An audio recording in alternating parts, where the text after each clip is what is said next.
Drills have started to turn on North American Nickel's substantial nickel property in Greenland. The property shows nickel tenor of between 6 and 8% across its entire 75-kilometer length. So the Monitsauk project is in Greenland. We own 100% of it, and it's the size of the Sudbury Basin. It's 75 kilometers long. It's a known nickel belt called the Greenland Norite Belt, discovered in the 60s. Past work on the property includes 10 years of private exploration and work by both Caminco and Falconbridge.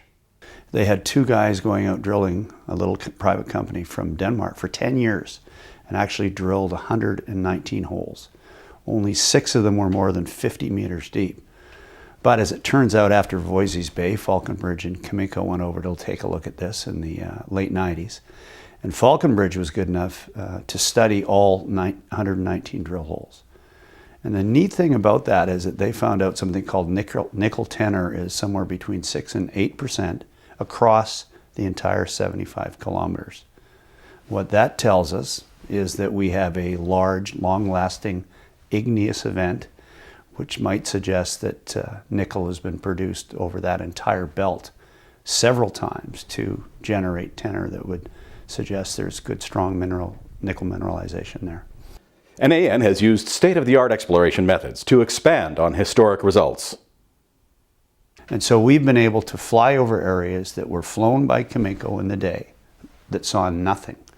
And today, and we've announced this in the month of July of 2012, we now have over 75 conductive bodies across the entire 75 kilometers. So we've got nickel tenor across the 75 kilometers. Thank you for those private drillers for 10 years getting us that information, and thank you Falconbridge for doing that work.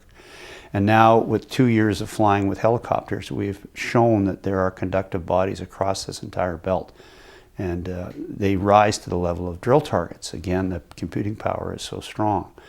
So we will be drilling in August. August 24th is when the program starts. I would imagine we'll go right through till the end of September. We've slated 2,000 meters, about 10 holes of 200 meters or 20 holes of 100 meter shallow drilling.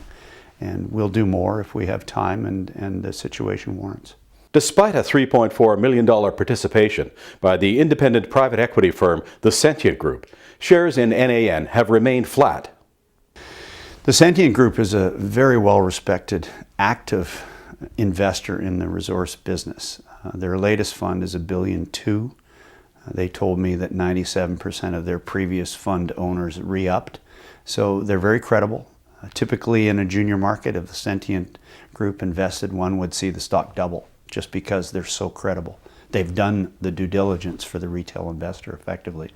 Our stock in May traded not at all that day, which I think reflects how afraid the junior investor is and how difficult the market is for the juniors.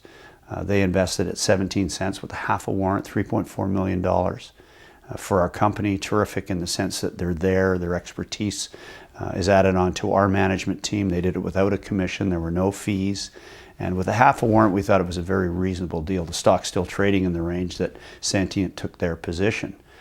So they're a tremendous asset. We expect this to win, and we're imagining it will win. If this is the Sudbury Basin, it's going to be around for 100 years. There are going to be very large organizations that need this. And with Sentient by our side, I think we're stronger to face the onslaught and the pressure that will come with success in a project of this size. With drilling underway in the final week of August, NAN expects to see results around the end of September. We're going to be working in Greenland this month, and results will be out end of September when people are back. So it's a great time to look at it. For Financial Profiles, thanks for watching.